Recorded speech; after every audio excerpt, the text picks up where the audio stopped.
Quizás para los que ya hayan estado en la presentación de Nuda Vida, este nuevo encuentro les suene a un déjà vu.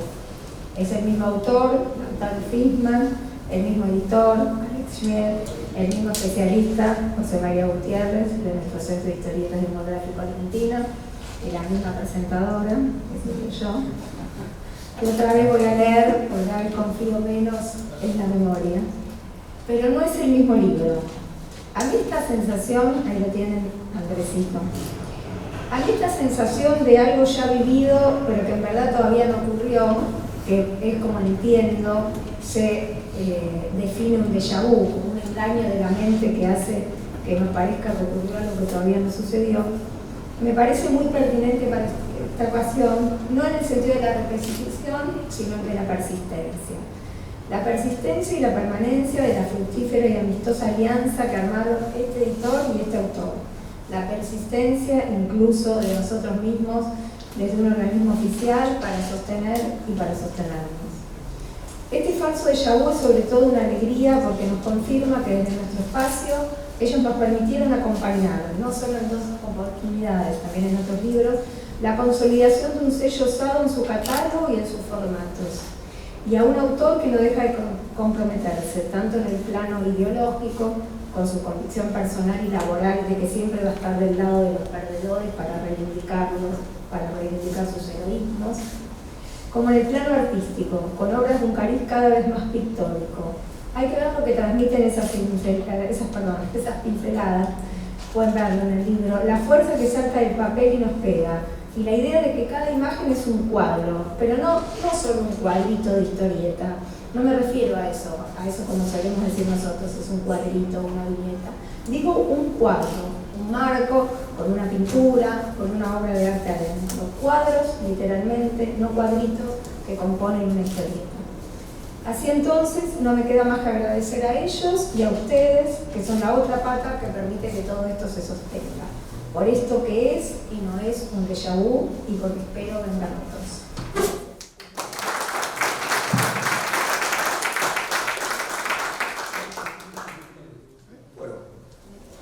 Hola, buenas noches. Gracias por estar aquí para este evento que es súper especial. Estamos haciendo siempre presentaciones de libros en este espacio, pero personalmente, y quizás compartamos, que la presentación de un nuevo libro de Lautaro Fishman es un acontecimiento. Primero porque estoy seguro que la obra de Lautaro Fishman no pasa solo por su calidad, porque es buena, porque está bien producida, porque es interesante leerla, sino porque es importante. Está construyendo una obra importante, está haciendo algo que no están haciendo otros autores, no solo por sus procedimientos, sino por sus temas y cómo encara los temas de su obra, ¿sí? Es emocionante, digamos, ver además cómo esa obra se va construyendo y la vamos acompañando, además. O sea, Barro y Sangre, Nuda Vida, una sorpresa, ¿sí? Una obra me parece muy de ruptura de cómo contar la historia. Luego, y lo pongo entre paréntesis, los trabajos en colaboración de Lautaro, el de la masacre de Trelew, el de Náufrago Morris, y ahora otra obra de autor integral. Todos son importantes, pero a mí me interesa especialmente su obra como autor integral. Por eso lo pongo en paréntesis, los de colaboración, porque creo que la obra integral además se va nutriendo de los hallazgos que va haciendo en su trabajo en colaboración. Si tomamos este y su anterior trabajo, que es el de Nuda Vida, van a ver que esta es una novela gráfica diferente por distintas razones, pero quizás es más fluida como narración, ¿sí? No tiene esa cosa un poco de ramalazos de relatos que tenía, como de ráfagas, digamos, violentas, de pedazos de historia con los que iba construyendo toda esa epopeya tremenda que es la destrucción del Paraguay. Hay distintas razones. Primero, hizo trabajos bien narrativos y cronológicamente narrativos, como es el de Trelew y también, de alguna manera, el de Náufrago Mortis. Hizo un ejercicio del medio. Pero además porque aquí tenemos héroes. Acá tenemos héroes en Andresito. Tenemos un héroe claramente que es Andresito, pero también Alcina, y también van a haber otros personajes que son héroes que van a conducir esta historia. Cosa que no pasaba en Nuda Vida. En Nuda Vida no había un héroe que llevara la historia, ¿sí? Esta se iba abordando desde distintos puntos, digamos, de distintas fuentes, e iba construyendo todo ese relato de la destrucción del Paraguay desde, desde esos distintos modos de ir encarando. A la vez profundiza y vuelve a utilizar muchos de los recursos que utilizó de los hallazgos de Nuda Vida, nutrirse de muchísimas fuentes, poemas, canciones, documentos históricos, fragmentos de relatos, y con, creo, un aditamiento muy interesante que ya estaba también en Nuda Vida en la parte de la recuperación de los grabados que hacían en el periódico paraguayo del Frente. ¿Cómo se llama?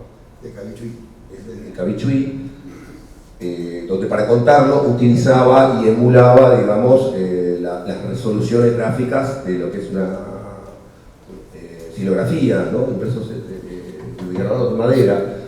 Y aquí vuelve a utilizarlo eso. Aquí vuelve a utilizarlo muy fluidamente, con algunas referencias muy claras, que ahora me gustaría que hables un poco conocemos, digamos, tu formación como historietista, sabemos de dónde viene. Ahora tu formación como pintor, porque quizás ahora lo desarrollemos un poco más. La obra de Lautaro también es importante por esa confluencia.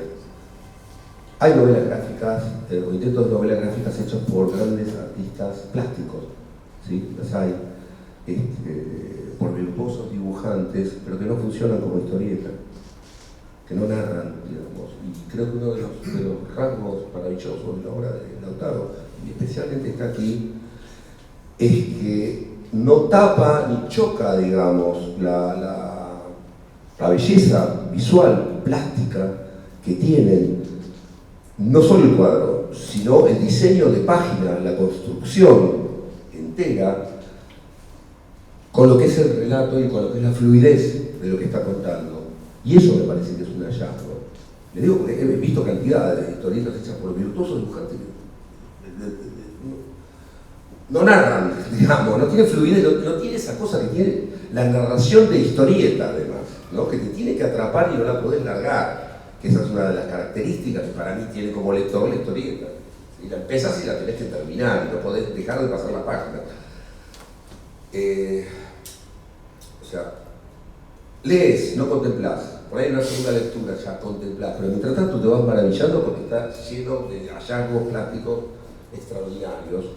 Y bueno, no conocemos tus fuentes plásticas. Yo no las conozco, por lo menos. Eso es una cosa que me gustaría preguntarte, porque acá aparecen referencias. En una de estas cosas aparece Pedro Figari, y luego aparecen algunos otros neofigurativos, no sé, cosas que no puede tirar, pero ¿cómo es? Acá.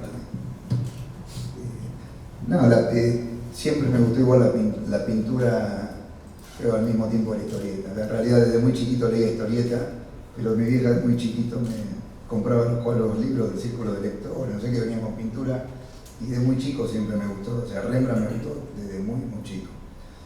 Y cuando empecé a ir a lo de Alberto a los 15, empecé a pintar también, copiando cuadros. Entonces creo que lo primero que hice era la lección de anatomía de Rembrandt, pero con la cara de mi viejo, haciendo una torta. Entonces era la lección de repostería. Siempre, y todos los cumpleaños le regalaba a alguien, que lo seguía haciendo hasta cada tanto, ahora lo hago igual.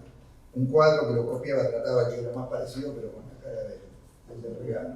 Y eso te obliga a aprender a copiar, a lograr los colores del pintor y a empezar a agarrar como una técnica que, no sé, que es la forma que yo tuve de aprender. Ya después con Alberto, que empecé a pintar. Cuando yo entré a lo de Alberto, justo estaba Cristian, que estaba Montenegro empezando a pintar, y Alberto primero era duro, después le empezó a gustar, pero todas las críticas y los consejos que le daba, yo que recién entraba lo fui tratando de asimilar. Entonces cuando arranqué a pintar, ya lo tenía eso un poquito guardado, ¿no? Que le decían, verde no es un verde, puede tener un rojo adentro, se forma con un montón de colores. Entonces, eso me ayudó mucho, lo de Alberto también, pero sobre todo copié muchos cuadros. Y no solo cuadros, sino otras fuentes gráficas aparecen aquí, por ejemplo, el relato de las misiones. Estás primero invocando aquí también una silografía, ¿no? Parece, y luego ya un tipo de dibujo y de representación de imaginario, que ¿de dónde la sacaste? No sé si va a aparecer ahí, va a aparecer. Se verá, bueno, van a ver que es algo que es monocromático. Sí, traté, Andresito y creció escuchando las historias de la época de las misiones, cuando los guaraníes estaban como en un sistema que, o sea, dentro de la realidad de exterminio de la colonia, aunque los jesuitas les imponían el cristianismo, les permitían sus prácticas agrarias, bueno, les daban armas para defenderse de los traficantes de esclavos portugueses y les permitían cierta autonomía. O sea que dentro de esa realidad fue como una experiencia bastante feliz, entre comillas, la vida de las misiones. De hecho, cuando España y Portugal las quieren cerrar, los indios pelean, hacer una guerra guaranítica, que pelean para defenderla. Entonces Andresito crece escuchando esas historias y ese relato traté de dibujarlo con un estilo de Guamán Poma, no era exactamente la misma época, pero para tratar de darle la sensación de un relato antiguo dentro de este mismo relato. Y después, hay también el tema de las distintas fuentes cuando empezás a hacer un cruce. Otra de las cosas apasionantes, digamos, de revisiones históricas, es que no llevas, yo por lo menos siento que no me llevas como lector al pasado, y me entregas un relato del pasado adornado, ¿sí? Con los recursos visuales, con los recursos de la historieta, sino que traes el pasado, o sea, haces una invocación y traes esos eventos del pasado a un presente urgente, que exige urgencia, que exige actitud, que exige hacer algo con esto.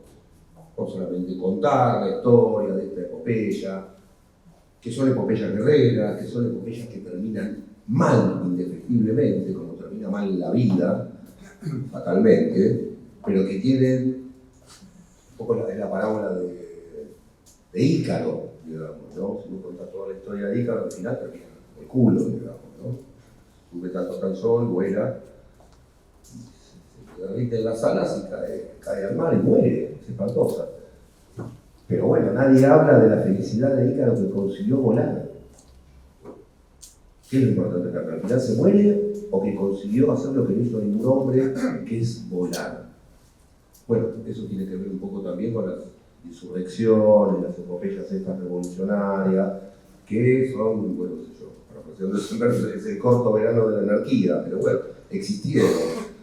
Y las trae al presente, no para hacer una celebración, digamos, de la fatalidad o de la derrota, sino para celebrar la felicidad de los momentos felices que hay, que son momentos de encuentro de Andresito con Artigas, los momentos en que se constituye un ejército popular, realmente popular, y otras cosas que no le quiero spoilear, no la quiero quemar, pero son apasionantes, es apasionante. Yo no conocía esta historia, claro, como donde ves el Andresito, puta idea que era, y es extraordinario, y no lo veo desde ese punto de vista fatalista,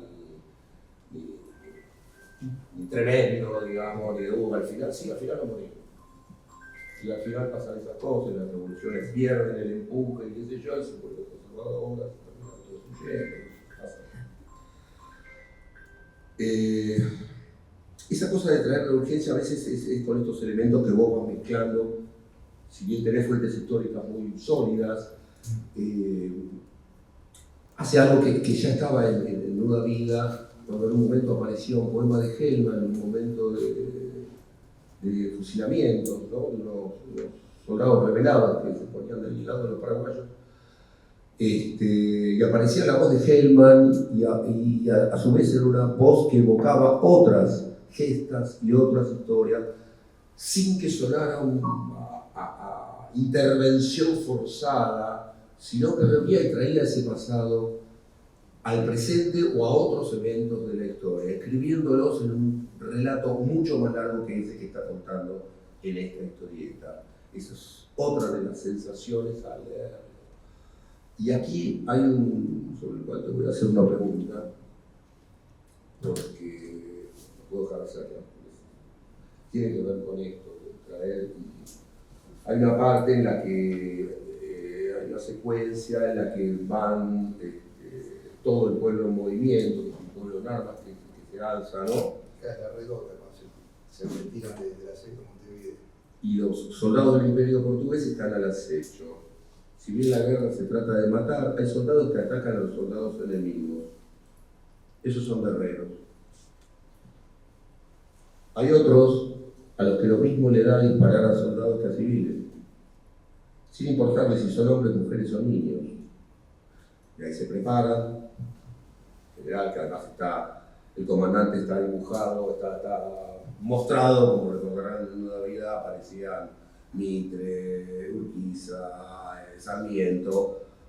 Son monstruosos, son diferentes a los otros personajes. Ahí ya va hasta las letras de lo que pronuncian, es un asco, digamos, porque es un asco lo que dicen lo que están haciendo. Entonces, preparar, bueno, sin importarles si son hombres, mujeres o niños, esos son asesinos. Después aparecen los charrúas, que es otro tema de los charrúas. Esto inevitablemente trae cosas del presente, ¿no? Yo no puedo evitar. ¿Vos lo tenías eso del presente o te salió de pedo? No, o sea, la historia ya estaba ya la tenía bocetada, escrita de antes, pero esta página la escribí el año pasado y claramente por el genocidio que está haciendo Israel en Palestina. No, porque si bien la guerra es terrible, siempre, cuando es entre dos ejércitos, es un tipo de cosa terrible, pero cuando es un ejército poderoso bombardeando civiles, masacrando civiles, haciendo un genocidio, es muchísimo más terrible y bueno, imperdonable. Entonces, nada, estaba tan caliente, necesitaba. Esa página la escribí, nada, claramente era una alusión al genocidio que está haciendo el gobierno de Israel al pueblo palestino. Y creo que mientras voy haciendo el libro, sí, siempre hay cosas que se traen, justo era un aniversario de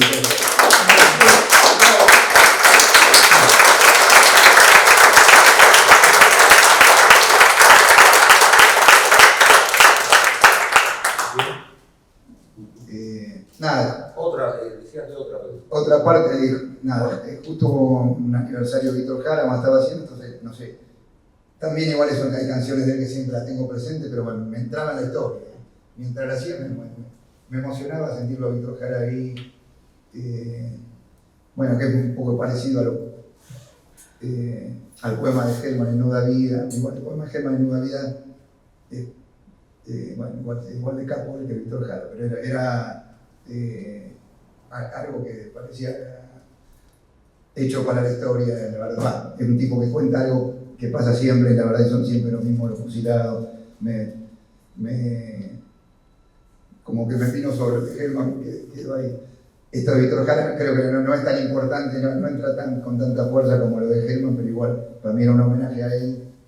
Y como que es muy bueno, no la leyeron, porque es muy sencilla la letra de la canción, que dice canto que ha sido valiente siempre será canción nueva, es un poquito el espíritu de Andresito, o sea, bueno, todos sabemos hoy, aparte es un día muy especial porque es el aniversario de la masacre de Trelew, y o sea que es un día de homenajear a las y a los héroes de Trelew.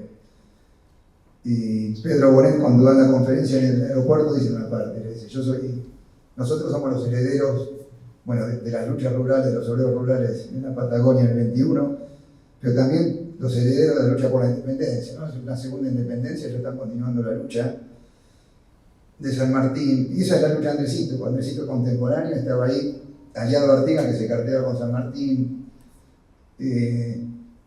Y no es casualidad que después, en el 2014, que Cristina, que era una presa política de este gobierno de Patria, el Cipayo, Cristina lo nombró a Andresito post-mortem, lo elevó a general, ¿no? Como reconociendo la importancia de Andresito en la gesta de la independencia.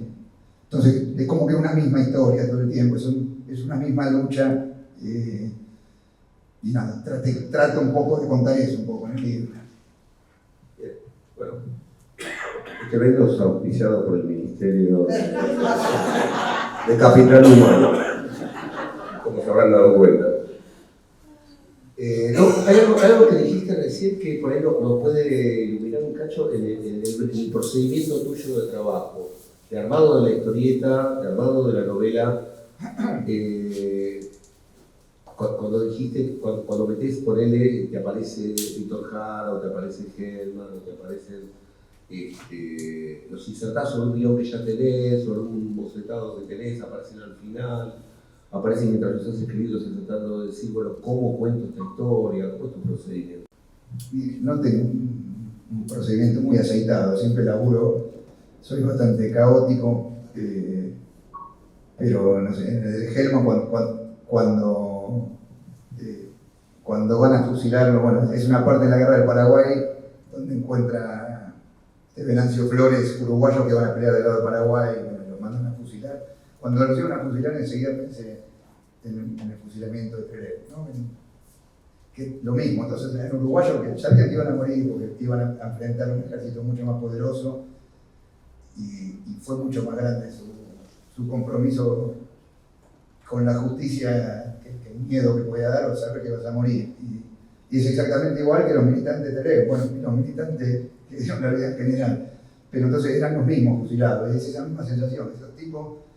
Y aparte a mí siempre me impresionó mucho en la foto de Trelew Susana Lejar, que está contenta, como diciendo, ¿qué van a hacer? A mí no me pueden disparar, pero nunca me van a vencer. Y bueno, cuando hicimos con Mariana Ruti el libro, que pude ver una frase de Susana Lejar que no había visto, que ella dijo cuando salió de la cárcel, dijo, la verdad que me siento tan contenta que no me importa morir. Y me parece muy importante homenajear ese valor, que nada, que ahora lo sentimos tan lejos, pero que está, hay gente así, me sigue habiendo gente así, o sea, las abuelas son así. Cuando pensé en esos fusilados uruguayos, enseguida me lo pensé pensé en los fusilados de Trelew, y no sé, y se me vino Gelman, vino también, me dijo, me vino el poema de Gelman. Y muchas veces va saliendo en realidad yo armo primero una estructura, junto mucha documentación, y después lo voy tratando de armar. O sea, Andresito, hay un montón de combates que son muy similares, son siempre emboscadas. Trato de que no sea un plomo contar siempre el mismo combate. Trato de darle que tenga un poco de sentido a la narración, que no sea aburrido, pero no tengo no tengo una técnica, todos los libros son distintos. Esta historia hace un montón de años escribiendo, pues tengo una pila así de notas, y después me entraba toda la historieta, entonces voy a ir sacando, me ayuda un montón también a recordar un poco los textos. Ahora quiero ir a la editora, a la introducción del editor, pero antes quería comentar que sí hay algo que yo siento que se repite que duda vida a y es ese inicio, esa especie de prólogo a la historia que se va a contar, de personajes que emergen de la neblina, ¿sí? En este caso son los paisanos, digamos, que están abajo de un árbol, de fuego, los vemos de lejos y nos vamos acercando y están compartiendo unos mates, ¿sí? Se nota su compañerismo y su antigua relación con sus padres, y van a invocar y va a aparecer este personaje que va a ser el protagonista de la historia, que es Andresito. Es un hermoso comienzo, ¿sí? Y Duda Vida tenía algo así también, con el jinete que emergía desde el blanco, de la nada, iba apareciendo y empezamos a ver que era un jinete, que tenía determinadas características, esa especie de secuencia, digamos. Y el final también. es diferente, pero también en el final hay un resucitar a esas mujeres paraguayas, ¿sí? Diciendo en guaraní, no sé qué decía, pero decía en guaraní, ahí muy aguerrida. Y aquí también lo tenemos, cuando ya terminó toda la historia y ya volvimos a la neblina del pasado, aparece de golpe este héroe invocado, olvidado, al presente, ¿cuál sería? Con Alex, el final de Nuda Vida me lo mejor vale porque terminaba como el culo. No podemos quedarnos así. Alex, ¿cuáles son tus aportes en lo que es no en la imprenta y todo eso, con el presupuesto, los aportes al contenido del libro, digamos? ¿Cuándo intervenís? ¿Ves el proceso de escritura? ¿Lo criticás? ¿Decís este libro es una mierda? ¿Reescribí esto? ¿Qué haces? ¿Qué haces, Alex? ¿Qué haces, Alex? ¿Cómo andás? Saludo a María Doras. Lo primero que hago es conmoverme. ¿Qué te parece? Eso es lo primero que hago. Conmoverme. Primero estoy bastante conmovido de estar de nuevo reunión. Les quiero agradecer a José María, le quiero agradecer a Judith, a todo el equipo acá. Es increíble. Cuando Judith dijo déjà vu,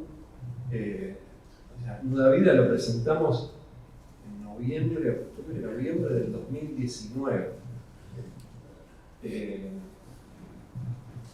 Si nos ponemos a pensar las cosas, era otra vida, ¿no? Entonces sí, es un déjà vu, pero nuestros cuerpos, digamos, no son los mismos 6 años después, y con todo lo que pasó en el medio, ¿no?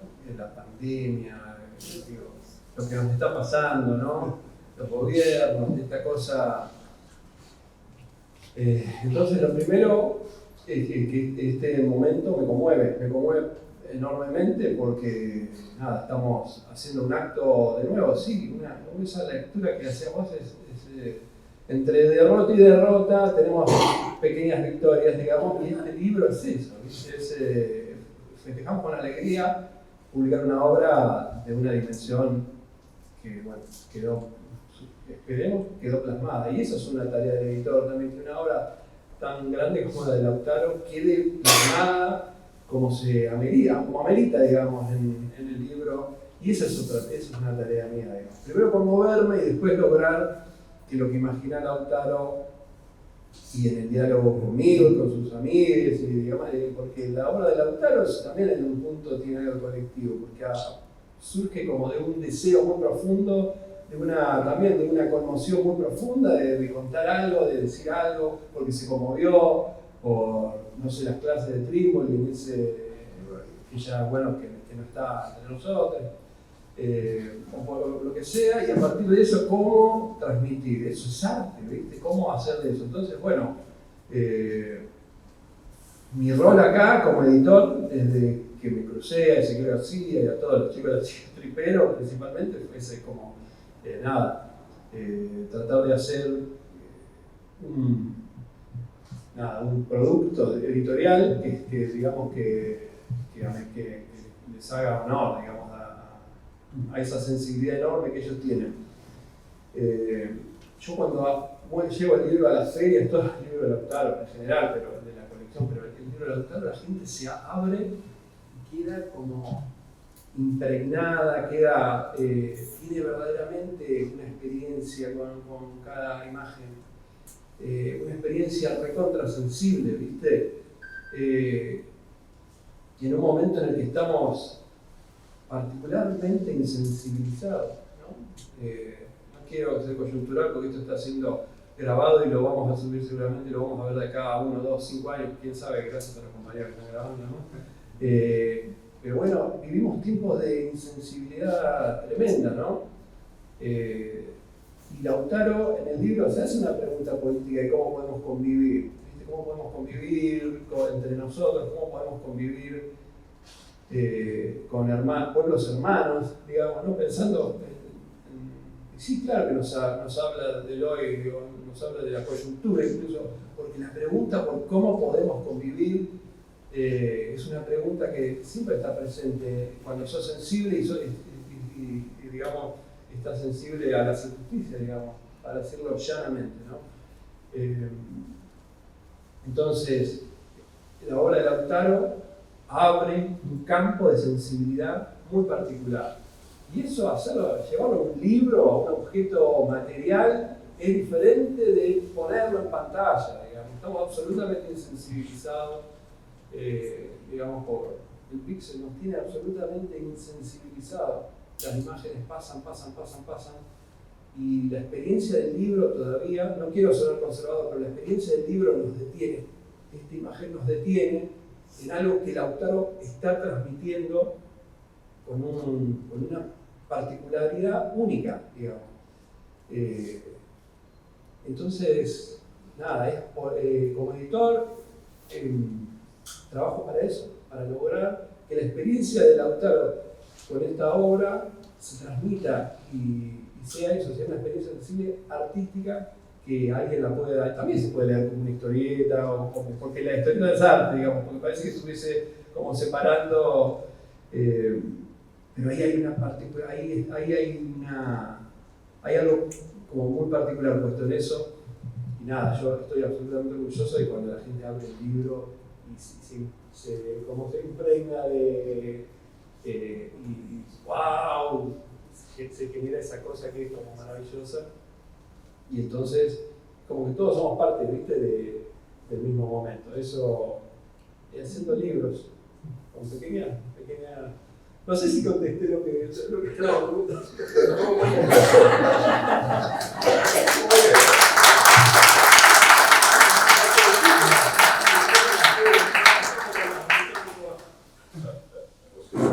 No aporta nada.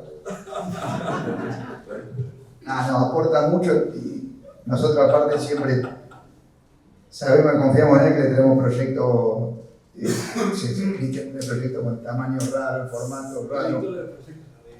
Sabemos que se la banca y confía y dice, vamos, te querés hacer esto, lo hacemos y que sale lo mejor posible. O sea, sí, nosotros vamos al pie de imprenta y él está como yo o más que yo, ahí echándole la bola de maquinita para que salga bien. No es que dejamos el material y te vas. Igual que yo, decir yo lo que aporto, yo también. Pero podría, sí. Nada, es muy importante. Desde hecho, el primer libro que hicimos con Alex, que Barro y Sangre, lo llevé, yo te había hecho un mono que me lo hizo un amigo, que está acá también, ahora que después quería hablar, y yo lo había hecho con letra de máquina, que eran como de historieta, pero digitales. Tenía ya el libro, el mono todo hecho. Y me dijo, no, che, las letras hay que hacerlas todas a mano. Y vamos a hacerlo más grande el libro. Y primero me pareció un plomazo hacerlo, y la verdad que ganó muchísimo, o sea, es otro libro. Y ahí no nos conocíamos aparte. Ahora le doy más bola, igual lo hice. Pero fue el primer encuentro, me tiró eso y nada, hice la letra a mano, hicimos el libro más grande. Bueno, después nos gustó el formato que quedó, todos los libros vinieron en ese formato. Pero yo sé que se pone los proyectos, lo siente como de él, o sea, le pone el corazón para hacerlo y se nota. Sí, yo siento un laburo de los dos. Antes hablaste de que se repetían bastante el relato histórico de la historia. El tema de las batallas o escaramuzas eran siempre a partir de emboscadas, que era el método de lucha, digamos, para lo que era la historia. De los contrincantes, digamos. No tenemos páginas completas de escenas de guerra como en Nuda Vida. Algunas que yo la tengo grabadas como inolvidables. Pero están tratadas de distinta manera todas. Cambiaste la paleta en varias. Ahora usaste distintas paletas lo hiciste justamente para que no se repitiera, para que no pareciera que se repetía siempre lo mismo. Y tiene como si fueran capítulos la historia, entonces cada uno está tratado un poquito distinto. bueno, sobre todo el de Alsina, ¿no? que es distinto. Pero el final, bueno, el final se va tiñendo de rojo la historia. Entonces, cada parte, por eso también nos costó mucho en la imprenta acomodar los pliegos, porque había una cosa roja fuerte acá, que va con algo azul. Igual quedó bastante bien al final. Pero sí, trato que tenga como algo, cada parte, ¿no? El duelo de Pedro Campbell, que cada parte sea como un capítulo aparte, ¿no? Son como momentos muy distintos. Bueno, no sé si bueno, supongo que sí que se dan cuenta que se están inscribiendo con estas obras importantes, con esta obra importante, compuesta de varios libros, porque va a haber más, eso es indudable. En un linaje profundo, digamos, de la historieta en Argentina. Que lo saben eso. Digo, no vamos a estar contándolo. Copié de la revista Dibujante en el 52. Esto, había leído el otro día. De Raúl Rux decía: es verdaderamente lamentable, diría hasta criminal, que ni el cine, ni la radio, ni la historieta, que son los tres medios de difusión más populares en estos tiempos, busquen sus temas en los ya estragados y manoseados temas foráneos y realicen imitaciones cuando los nuestros permanecen en la virginidad más pura, esperando que el buen gusto y el patriotismo haga que nos acordemos de ello. Entre esto y hay otras expresiones también de Eugenio Zopp y de otros, digamos, pues, autores de historieta y que han reflexionado sobre la historieta y además historiadores, en el caso que veían esta necesidad que hoy prácticamente no cultiva nadie, o sea, cultiva muy poco. Hay como una especialización en eso, en esta obra tuya, digamos, en lo que estás haciendo. No es que haces una historieta de ciencia ficción, después haces otra de romántica, después te enganchaste con una de, lo que sea, policial negro, y una historia se ve la construcción de una obra muy coherente que describe una trayectoria, que va profundizando temas, va con una gran epopeya, que la destrucción de Paraguay, contada desde múltiples voces, no hay un solo relator, con toda esa cosa sinfónica que tenía, a esta que ya tiene, que estamos también contando una gran historia. ¿Qué pasó con el sueño de la patria grande, digamos, ¿no? De la América del Sur, las traiciones que hubo, todos los vericuetos, digamos, ¿no? De los truquilazos, etc. Bueno, sos consciente de eso. Así que no la cagues. Nada, bueno, un poco lo que conté, que quería, aparte todavía de homenaje al pueblo paraguayo y denunciar la masacre que habían hecho, contar los experimentos alternativos que hubo. No era un camino lineal la historia, había muchas formas alternativas, ¿no? De modelos más justos, más igualitarios. Y ellos, tanto Andresito y Artigas, querían una patria plurinacional y multicultural y que funcionaba. O sea, hubo un momento que estuvo la Liga de los Pueblos Libres, que estuvo hasta Córdoba, que fue muy poderoso. De hecho, lo hicieron tambalear. Buenos Aires estaban cagados. Bueno, por lo general los proyectos más justos tienden más fácil. No triunfan de una, o van a tardar mucho. Pero me parece que es importante contarlo. Esto pasó. No es que la única opción que había era de que Buenos Aires tome el poder del rey y maneje todo como si fueran vasallos de ellos. O sea, hubo pueblos que querían vivir unidos, pero cada uno respetando sus particularidades. Y eran tipos brillantes, aparte, tanto Andresito como Artigas. Entonces me parece que está bueno contar esa historia, no es contar lo mismo que contar en Paraguay. Hubo un experimento donde vino no me acuerdo ahora, Robert, creo, un inglés, que decía, no hay analfabeto. Es un espía inglés que manda y él escribe en sus informes, che, en este país sudamericano no hay analfabeto, tendríamos que aprender nosotros en Inglaterra.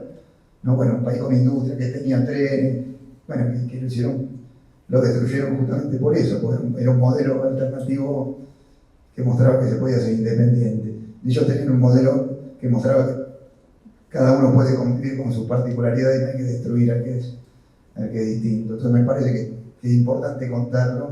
Bueno, y aparte con un tipo que es brillante, que es como San Martín, no puede ser que casi nadie conozca a Andresito.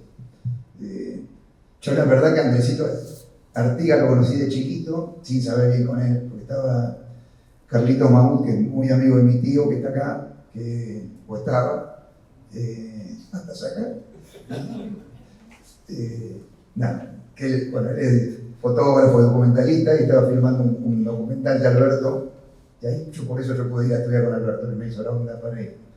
Pero cuando éramos chiquitos, yo tengo un primo Andrés que siempre decía Andresito Artigas. Entonces yo siempre tenía Andresito Artigas en la cabeza. No sabía bien quién era el Andresito, pues bueno, siempre tenía Andresito Artigas. Y cuando empecé a planear el primer libro, que es Barro y Sangre, pero hace mucho, no sé si era 2012, el Pola, que es un amigo, que es Diego Freiman, labura en una editorial y él me ayudó a hacer, me ayudó a armar un mono para poder empezar a buscar editoriales. Nada, y un día que lo voy a visitar, veo en los anaqueles de los libros ahí, un libro de Salvador Cabral, que es Andresito Artigas en la emancipación americana. Digo, ¿y esto? Bueno, él me consiguió el libro, y cuando leí el libro me volví loco, dije, y esta historia la quiero contar. Y bueno, pasó un montón de tiempo, pero siempre la tuve presente y la que la pudimos hacer. No sé si me fui venido por las ramas, pero quería contar un poco de dónde había salido el proyecto. ¿Y nos puedes contar qué otra historia tenés así hace mucho, dando vuelta, que sentís que la tenés que hacer?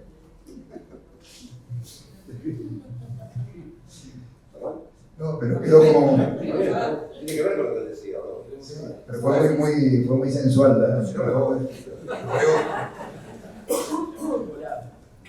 No, ahora tengo otro proyecto ahora, pero que no es, aparte de son locos de la Primera Guerra Mundial. Me fui un poquito de lo que venía haciendo en América Latina, igual que no es una obra de autor integrada, además, ¿no? No, es un libro que me gustó mucho y me dio ganas de hacer la historieta. Son pausas que te tomás entonces. En Menuda Vida hiciste 2 libros, luego integral, hiciste el de Náufrago Morris, que es una historia muy completa, más chica que estas grandes epopeyas guerreras, grandes movimientos. Y acá volvés de nuevo a la gran historia, a muchos acontecimientos. Sí, no, la verdad que no tengo un plan, no es que tengo un plan muy determinado. Cuando fue lo de Náufrago Morris, cuando yo lo conocí a Pablo Franco, él estaba queriendo escribir una novela sobre Náufrago Morris, y que, bueno, es muy largo para contar un poco la historia, pero es una historia muy interesante, es una historia real de piratas ingleses que encallaron acá, donde abandonaron a uno. Entonces está el relato de los abandonados y de los abandonadores también. Entonces hicieron su crónica de viaje. Y era muy interesante para contarla. Nada, me dio ganas de dibujarla. Y esta otra también es muy interesante. Y después, a mí casi al mismo tiempo, se venía el aniversario de Trelew, me convocó un amigo de la Secretaría de Derechos Humanos para hacer la historieta. Bueno, conocí a Mariana, hice la historieta, la disfruté muchísimo también, ¿no? De hecho, disfruté más, esa fue de lo que más disfruté hacer, porque como Mariana, aparte de cineasta, bueno, y aparte sabía todo, muchísimo. Los consejos que me daba de narración me ayudaban mucho, porque yo por lo general eso lo resuelvo siempre solo. Y fue muy lindo trabajar, con ella lo disfrutamos, de poder contar eso. O sea, me viene bien también, no es que prefiero laburar solo. Pasa como en estos son proyectos que los tengo en la cabeza, tengo metido. Igual me ayudan mucho, por eso también mis amigos. O sea, muchos lo leyeron, me dijeron, me ayudaron a sacar textos de muchas partes. Hay veces que cosas que esto se entiende sin contarlo. ¿Texto te referís a que tenías bocetado, digamos, secuencia, por ejemplo, los cuadritos, o tenías un guión escrito? No, yo por lo general toda esa parte la hago solo. Lo que muestro es cuando ya está bocetado, ya está pintada la historieta, pero no sé, había una parte que no me acuerdo, porque yo dije como que se confundía las gotas de la lluvia con el galope de los caballos, y Cristian me dijo, esto Se entiende, no hace falta poner la gotita, escribir la gotita de lluvia, y la verdad quedaba mucho mejor contado con el dibujo. Es una de las peores partes del libro. Cuando uno está dentro de la propia historia, aparte, está años metido ahí, de repente hay cosas que no ves. De hecho, nunca mi hermano me corrige los textos, faltaban comas en todas las páginas, y yo las revisaba todas. Pero cuando estás metido adentro hay un momento que empezás a perder un poquito. Son medio brutos como todos los plásticos, ¿no? Son medio bestias, ¿viste? Los plásticos. En general no, algunos son gente culta, pero hay una especie de promedio, como entre los artistas los bailarines, por ejemplo, son gente muy bruta. No son gente que lee, que tiene una cultura, que qué sé yo, bueno, los creadores, obviamente, pero son medio bestias. Sí, yo leo igual, me traigo algunas heces, No, pero leo bastante. Pero te comes las comas. Bueno, ¿quieren que abramos el micrófono o hay algo más que quieran decir? No, yo igual quería agradecerles a todos los que vinieron, a todos y todas que vinieron hoy, y a Judith y a Joma que siempre me hacen el aguante. Sí, no, bueno, yo los quiero mucho a los dos, bueno, los quiero mucho a los que están acá. Pero son siempre, la verdad, que nos dan una mano, y aparte del laburo genial que hacen teniendo acá el archivo. Y a Alex, que la verdad que siempre cuento con él, no sé, pero siempre nos banca, le traemos proyectos. Esto no sabíamos, quizás iba a salir muy caro, hacerlo en papel color, eran un montón de páginas. Y sí, era larga la historia, y lo pudimos, nada, nunca tiene un no de respuesta, siempre sabemos que no nos vamos a hacer ricos con este tipo de historia. Vos seguro que no, pero Alex, vos estás amasando fortuna. Digo, cambió. ¿Tapizaste el coche con piel de autor? Porque algunos editores.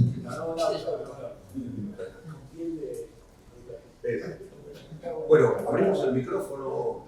Este es el momento de conocer todo lo que usted quiso saber sobre Lautaro Fishman.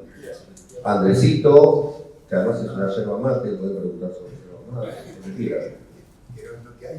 No tengan vergüenza. Sí llega, hasta allá. ¿Querés algo bonito? Sí. No, además que sí llega, mirá. No, listo.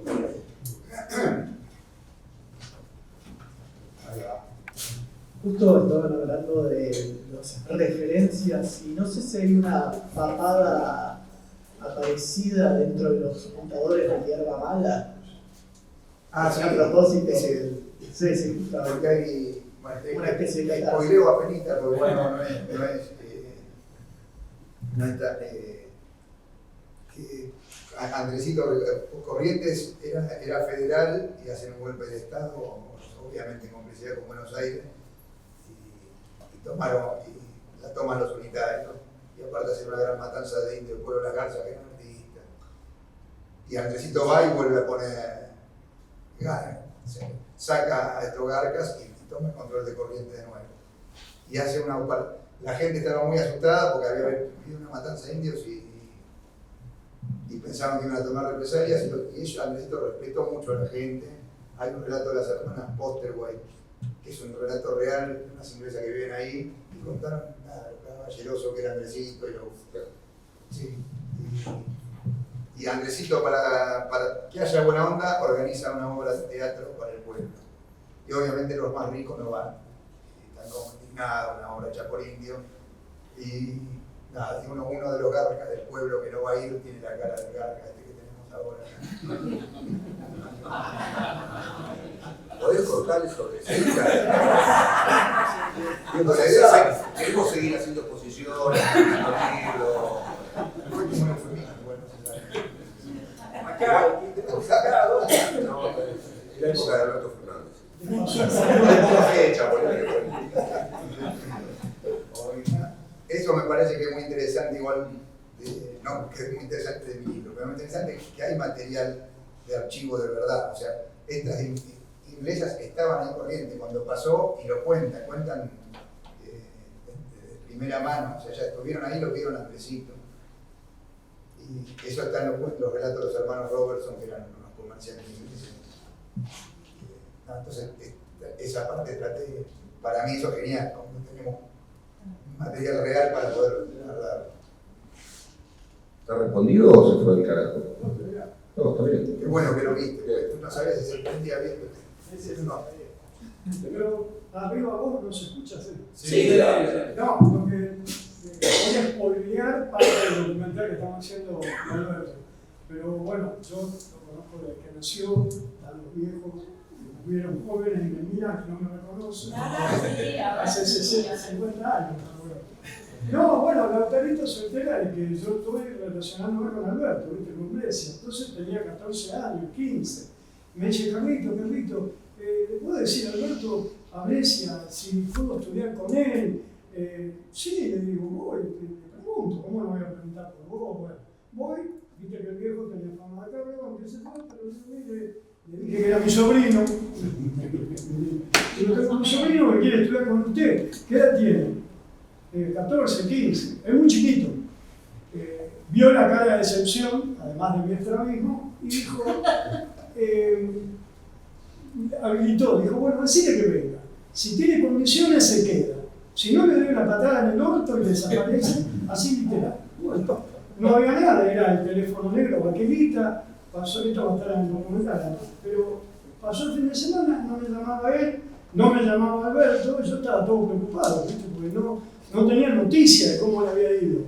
Bueno, lo llamo, Alberto, ¿cómo anda? Y me daba vergüenza preguntarle directamente por Lautaro. Y no me daba bola con nada. Y yo digo, escúcheme, ¿cómo le fue a Lautarito? Y hubo un silencio de muerte, ¿no? Un silencio de muerte, Lautarito, cabrón. Y de repente lo que me dijo, y eso es lo que quiero contar, es un monstruo. Se queda en el taller. Y ahí está. Esa.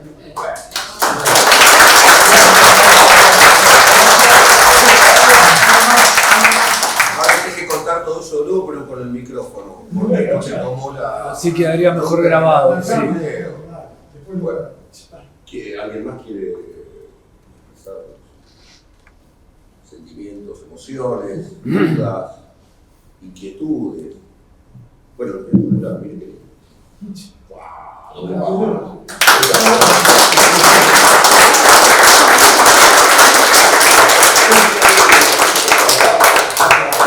Da miedo.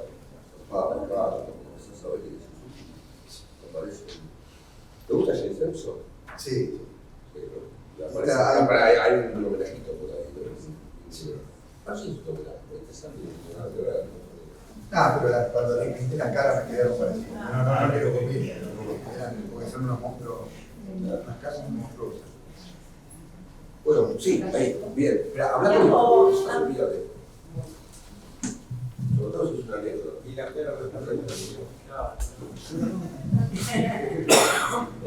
no, yo lo único que quería contar que no conocía tu obra, nada más que hace unos días fui a la feria de editores y en un rinconcito de la feria encontré tu libro y la verdad quedé maravillada. Mi marido tuvo que ir a buscarme porque no me encontraba y yo me había quedado en tu stand y traje el libro.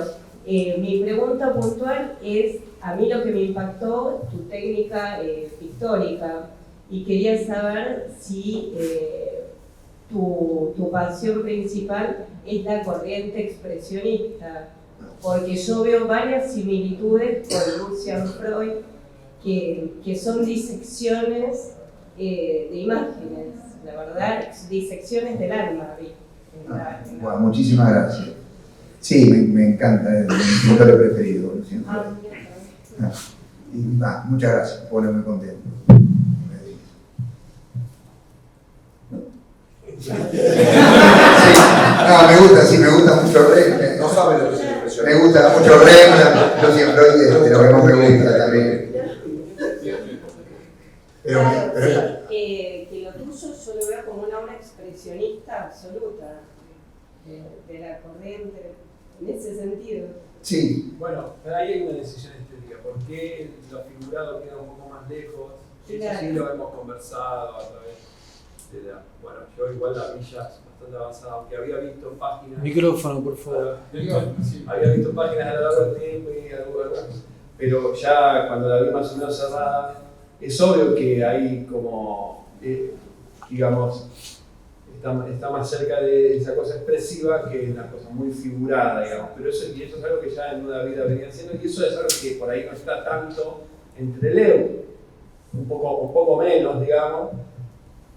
Pero bueno, eso vos tenés que explicar por qué la decisión estética de hecho hay páginas que son, esta es, de hecho cuando hemos trabajado un pequeño detallito en el prólogo, en el prologuito, el pequeño detallecito justamente tenía que ver con la figuración, con acentuar la figuración, no vamos a decir el chiste, pero no, y en cambio, digamos, hay páginas que no, que son como... Bueno, sí, bueno, hay situaciones, no, bueno, me encanta, el expresionismo alemán me encanta, sobre todo el expresionismo. Pero, bueno, Trelew es un caso especial porque aparte son personas reales muy cercanas y hay fotos, hay material, entonces no iba a hacer a Pedro Bonet con espátula, porque está su cara y era lindo, y eran una mezcla de una historieta documental también, se tenían que reconocer, y son imágenes aparte muy potentes que era importante, pero la parte cuando están en la base SAR y los milicos los empiezan a torturar y todo, los milicos son monstruos, los milicos son expresionistas. Y acá sobre todo hay parte donde Artigas se está hablando, así que voy más a un realismo, pero bueno, las batallas necesito, no sé, me parece contarlas así porque una batalla con toda la gente dibujado hasta las uñas de los dedos no vale, me parece que expreso mejor esa sensación de una forma expresionista, ¿no? O los hijos de puta estos, no sé, Montevideo que te reciben como libertadores los portugueses, hay cosas que me parece contarla, te lleva a contarla de una forma un poquito más alejada del realismo. Lautaro, también de la María, yo veo también en la tradición gráfica, ¿no? Una tradición gráfica de acá y que vos has consumido mucho y lo reconoces como una fuente de influencia, es todo el trabajo de las tapas de Columba de la María. Yo veo como un poco ese ritmo también, poniéndola siempre en relación también dentro de una tradición gráfica local. Sí, más vale. Sí, gracias por aparte de que admiro muchísimo. Desde chico yo empecé leyendo D'Artagnan, el Tony. Leí eso mucho antes de leer libros. Me vio para los 14, una vez me dijo, che, ahí había un guionista que es Ricardo Ferrari, y tenía una cosa linda en lo que escribía y que era algo medio borgiano. Me dijo, si te gusta, te va a gustar Borges. Bueno, y empecé a leer después a los 14, porque antes leía solo historieta, y las tapas de la María me rompían la cabeza, me parecían geniales, me daba bronca que adentro no sea como de la María. No tenías 4 años. No, claro, eso era.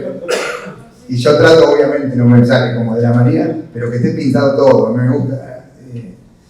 Hay veces que cuesta que no quiero trabarla en el relato también, ¿no? Que no pierda fluidez el relato por la pintura.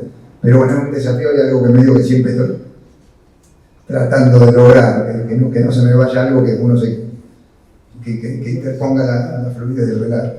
Pero sí, desde la María, a mí me parece alguien increíble, ¿no? Un tapista genial.